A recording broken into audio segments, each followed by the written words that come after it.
Sí, buenas tardes.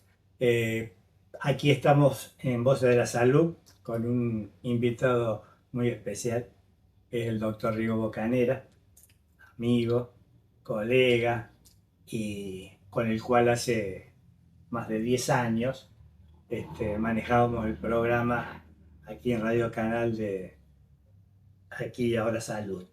Así que yo siempre te agradezco la la ayuda en la co-conducción. En aquella época yo viajaba un poco más y te dejaba vos de trabajador número uno.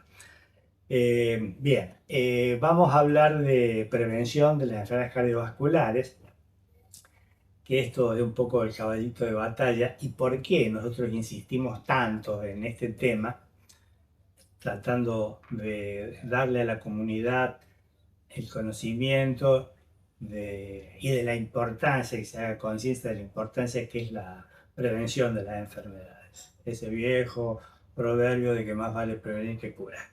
Acá voy a leer algunas pequeñas estadísticas, no con el fin de asustar, pero que se conozca cuál es la realidad de la enfermedad cardiovascular en Argentina, que esto es en el mundo, pero nos vamos a limitar a la estadística de la Argentina. En el 2024, un tercio de los decesos totales, de las muertes totales, se deben a enfermedades cardiovasculares. Y de ese tercio, un tercio de los casos, la enfermedad entra en escena con la muerte súbita. Es decir, que no da mucho chance a tratamientos y de ahí la insistencia de la prevención. En el 2023 murieron en la Argentina 100.000 personas por enfermedad cardiovascular, 50% mujeres y 50% hombres. Hago esta aclaración porque los cardiólogos que tenemos ya algunos años, para no decir bastantes, cuando empezamos a hacer nuestras primeras armas por allá en la década del 70, hay una diferencia significativa del hombre a la mujer. Pero ahora las mujeres por distintos factores, estrés, hábito de fumar, salir a trabajar y demás, nos están igualando. El infarto agudo de miocardio todavía tiene una alta mortalidad, que es el 8,5%. Es decir, que todas las medidas que podamos hacer para evitar que el paciente se infarte van a tener una muy buena relación costo-beneficio.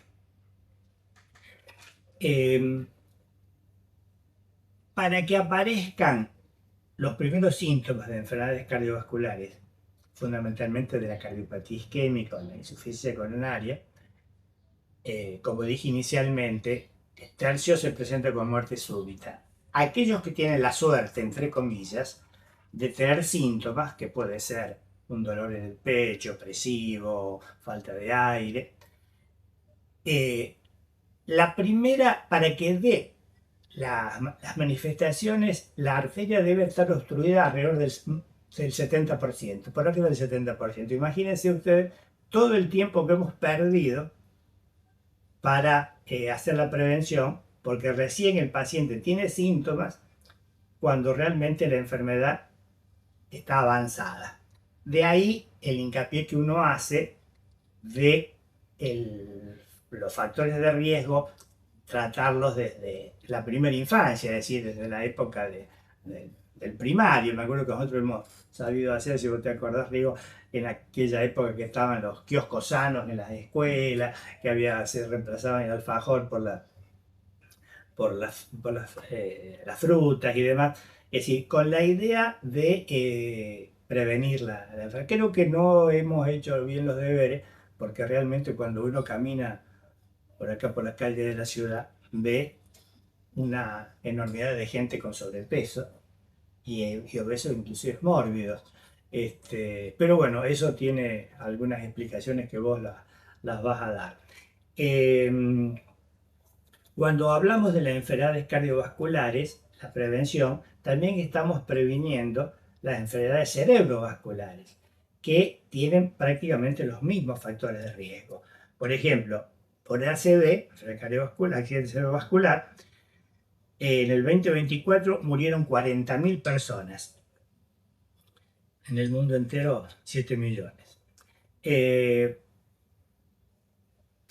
Vamos a decir que otra cosa importante, y esto como hecho auspicioso, ¿no? Para siempre dar pálida, yo venía caminando hace un par de días por acá, por la vereda del Banco Nación, 25 de mayo, y vi un grupo de gente con su mesita, vestidos de blanco, que eran, después averigüé, con la idea de tomar la presión, hacer una determinación de la glucosa, la diabetes, como una idea de la Secretaría de Salud Pública de la Municipalidad junto con FATSA, de la Escuela de Enfermería, concientizar a la gente de la prevención de la enfermedad cardiovascular. Y que creo que esta determinación se va a replicar en otro sector que la verdad que no me acuerdo dónde es. Así que, bueno, Rigo, contanos vos cuáles son los factores de riesgo y cuál es la visión tuya, que a mí eso me interesó mucho porque vas a darle una idea, una imagen un poco distinta a lo habitual, un poco más amplia, un poco, yo diría, muy relacionada con la situación que estamos viviendo en la República Argentina. ¿Qué tal? Bueno, sí, es un problema la enfermedad cardiovascular, como vos lo planteás, y es un gran problema, más que un problema. Eh, el- mm, la dificultad que yo encuentro es que se aborda la prevención cardiovascular desde una idea centrada en el diagnóstico eh, de patología, ¿no? En el uso de la tecnología médica, en el diagnóstico de la patología, en el uso de la industria farmacológica para la prevención cardiovascular. Y eso hace que, en mi interpretación, la prevención esté guiada fundamentalmente por cuestiones de la industria. Y que, obviamente, tiene dos cosas fundamentales esto. Una inmensa cantidad de dinero malgastada y que siempre llega tarde. Eh, es repetida la frase de la gente que viene al consultorio que dice, doctor, es mejor prevenir, ¿no? Cuando se vienen a hacer estudios a mi consultorio. Yo estoy haciendo estudios, no estoy preveniendo nada.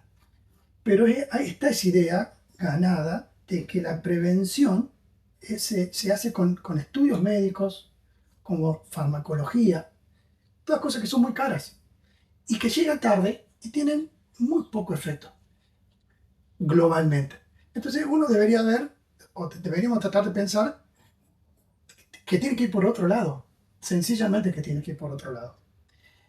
Y plantear que tiene que ir por otro lado inmediatamente viene a cuenta de la forma en que vivimos, ¿no? Y la forma en que vivimos también está determinada por el modelo económico. Entonces es muy difícil hablar de prevención cardiovascular si no hablamos del modelo económico. Sencillamente como ejemplo, alguien se puso a pensar que los momentos que elegimos para comer no los elegimos, lo elige el modelo económico. Nadie elige el momento en que come. El momento en que come lo elige el tipo de trabajo que tiene, ¿no? Lo que comemos, ¿no? Que nosotros decimos la dieta que llevamos. No la dieta, la alimentación que llevamos. El tipo de alimentación que llevamos.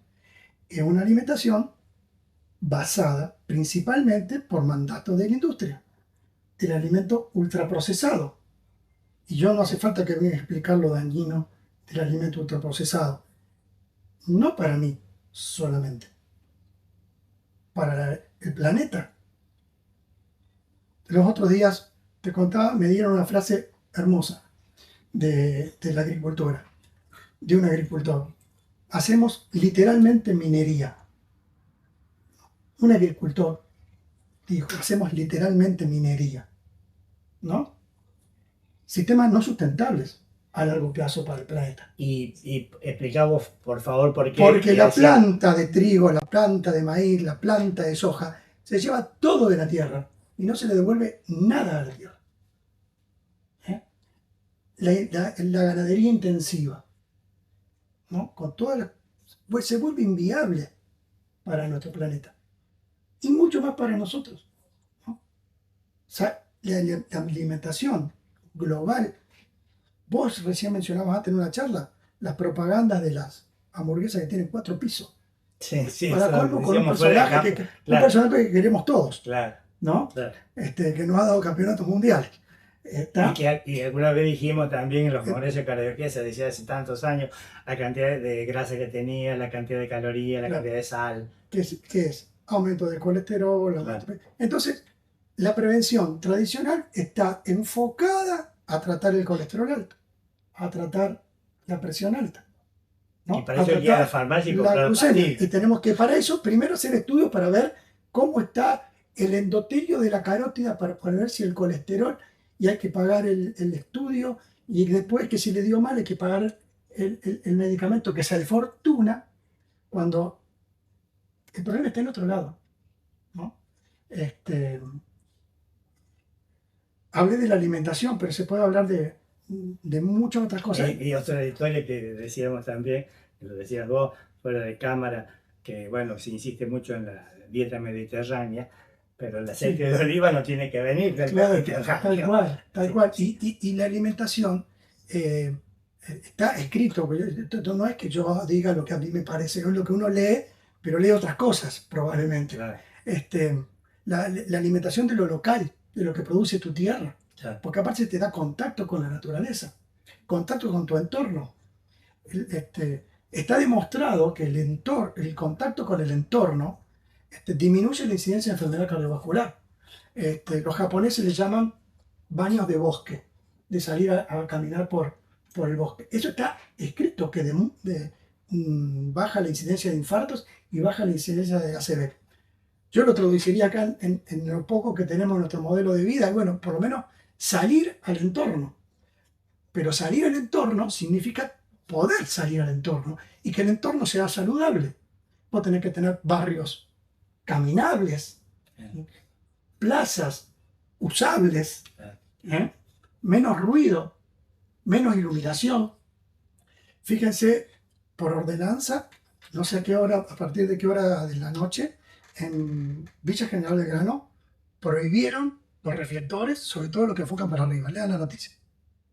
¿No? Para bajar toda la iluminación del valle. Una cosa interesante para ver. Pero ¿cómo puede haber políticas públicas que vayan en consonancia con esto que tiene que ver con prevenir enfermedades cardiovasculares, pero desde otro? Claro, que tiene mucho que ver con la calidad de vida. Claro. También es cierto que hablar de todo esto, hablar de una alimentación saludable, de una alimentación como cultura y no como una dieta, ¿no? Como un contacto con la naturaleza como cultura, con una actividad física que no sea un castigo, sino volver a lo natural de la actividad física. Jugar con los hijos, jugar con los nietos, subir escaleras, salir a disfrutar de una caminata con amigos. En el modelo económico que tenemos, cualquiera que me escucha dice, pero ¿vos dónde vivís? Porque el que me escucha dice, ¿vos dónde vivís? Y tiene razón. Y tiene razón.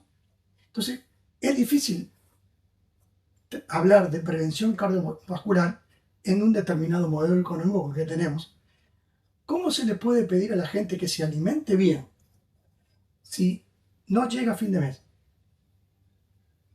Si lo único que puede comprar son derivados de la harina. Da vergüenza decir esto. Coma bien, aliméntese bien. Da vergüenza, ¿no? Sí. La sociedad que tenemos.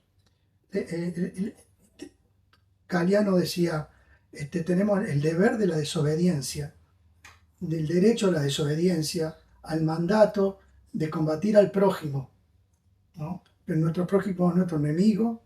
Ver al prójimo, dice, ver al otro como un enemigo, como alguien que hay que combatir y no verlo como una promesa. Ese mandato de la individualidad nos lleva a desconectarnos de lo social, a dejar de pensar en el otro. El aislamiento social y la soledad aumentan por lo menos el 30% de riesgo de sufrir un infarto o de tener un accidente cerebrovascular. Y el aislamiento social tiene que ver con la no interactuar con el otro, ¿no? El otro deja de ser alguien que, lejos de favorecerme, es mi competidor en la sociedad y el modelo económico que tenemos. Entonces es difícil hablar de prevención cardiovascular, ¿no? Está demostrado que las infancias que sufren aislamiento social o que sufren la soledad tienen mayor incidencia en la edad adulta de accidente cerebrovascular y de cardiopatía. Probablemente relacionado a la alimentación diferente, a la actividad física diferente, al estrés sufrido y demás, ¿no? Y esto que vos decís lo avalan instituciones médicas de sumo prestigio internacionales. El American Heart Association y la New England también yo lo leí. Publican los estudios sobre aislamiento social, ¿no? Y es más, la soledad subjetiva, ¿no? O sea, la persona que aparentemente tiene relaciones con los otros, ¿no? Pero que subjetivamente se siente sola, por más actividad social que tenga, tiene 35%, aumentado el riesgo, más del 35%, de tener un accidente cerebrovascular o de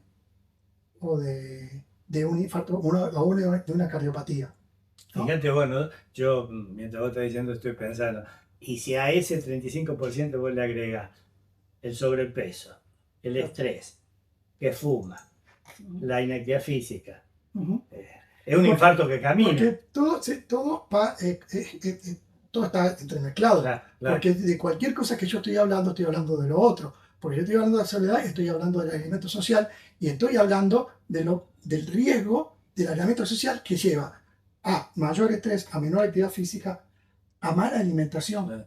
Que todo eso lleva a patología cardiovascular, porque la mala alimentación, como hablamos, lleva a la alimentación saludable, como hablábamos antes, que lleva a aumentar los factores de riesgo.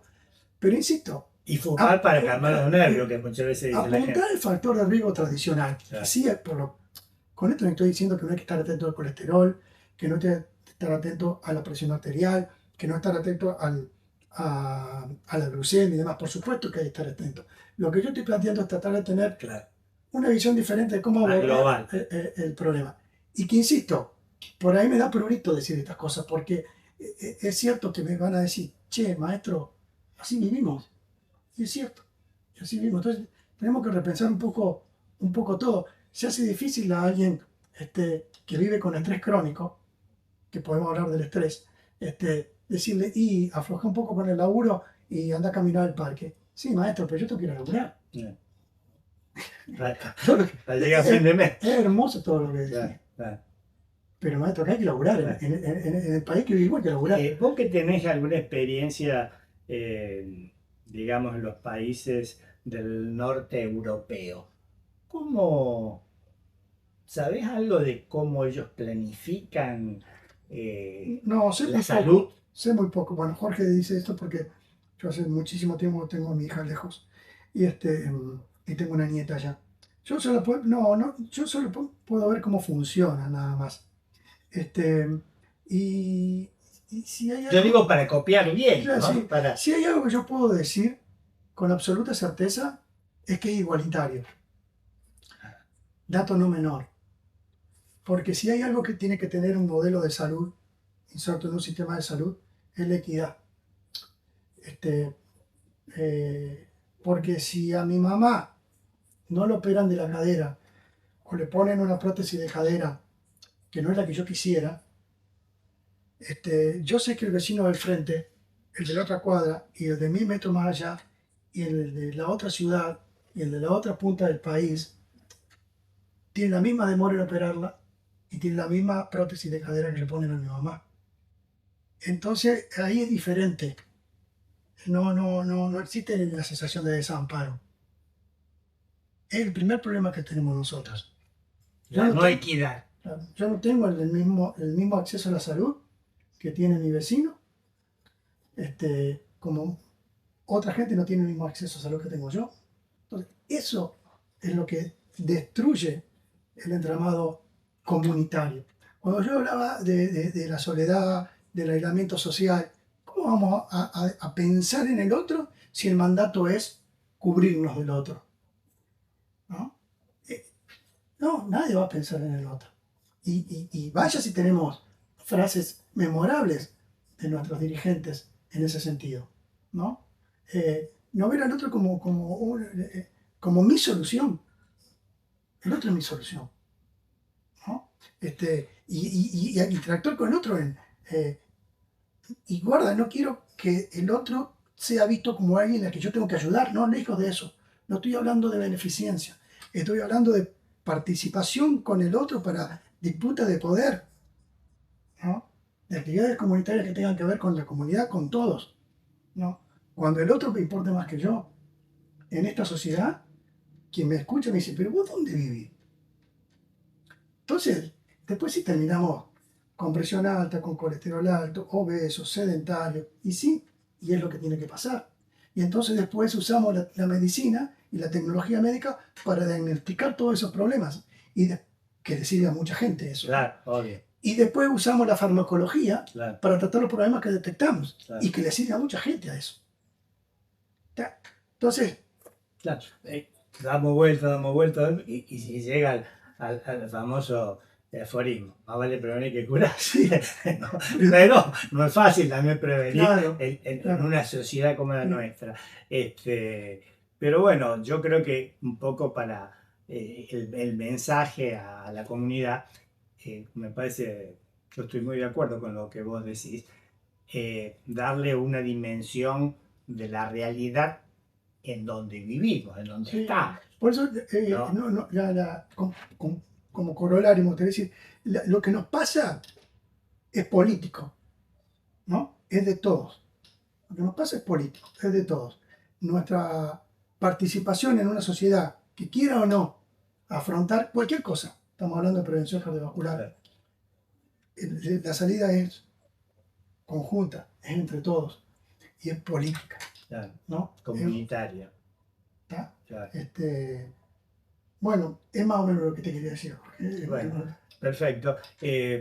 Nosotros cuando nos juntamos para hablar sobre la prevención cardiovascular, a mí, reitero, me interesó el punto de vista de Rigo, que es un muchacho muy lector, buen cardiólogo, que él hace la alta tecnología, pero realmente Vivo creo de eso. que vivís de eso, pero creo que en lo que vos acabas de exponer es que la salud y la prevención no pasa por el estudio, Exactamente. ¿no es cierto? No pasa ni por el estudio, ni por la medicación, Ni la medicación. por otro lado. Que lamentablemente si hay intereses económicos tan fuertes que hace cambiar la dirección del objetivo y, digamos, pone mucha pesa por el lado de la farmacología y por el lado de la tecnología, que por supuesto los laboratorios y las industrias tecnológicas abogan para eso porque les conviene. Bueno, muchísimas gracias, Rigo. Muchas gracias a ustedes por escucharnos. Y si tienen alguna duda o alguna pregunta o piensan de alguna forma distinta, que me gustaría que lo hagan llegar aquí a Radio Canal para que nosotros podamos ver si podemos responder. Bueno, muchas gracias a ustedes, muchas gracias a la audiencia y reitero de nuevo muchas gracias a vos, Rigo.